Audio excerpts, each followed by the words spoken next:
তো বস, এখন বাজে ঘড়ি কাটায় 9টা 15। হাওড়া স্টেশন থেকে একটা ভাড়া নিয়ে আসলাম তোমার বাটানগরের এখানে।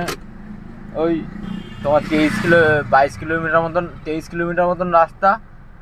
460 টাকা হয়েছিল।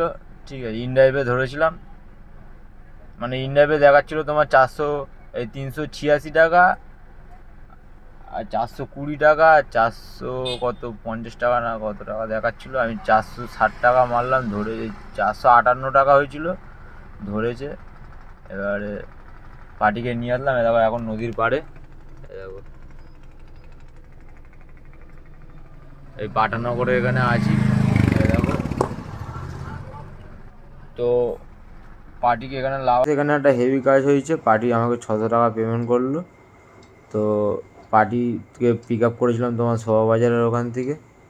তো মোটামুটি 3200 টাকা মতন হয়ে গেছে কাজ এইদিকে উবেরে। আর র্যাপিডোতে 795 টাকা মতন কাজ করেছি। আর ইনড্রাইভে যে পার্টিটার গল্প বললাম, ভাড়াটা খুবই কম ছিল, কিলোমিটারটা বেশি ছিল, কিন্তু আমি বুঝতে পারিনি পার্টি লাস্টে বাড়ির সামনে এসে এরকম 600 টাকা পেমেন্ট করবে। তো চলো, পুষিয়ে গেল, কিন্তু ভাড়াটা আমি ভুল ধরেছি।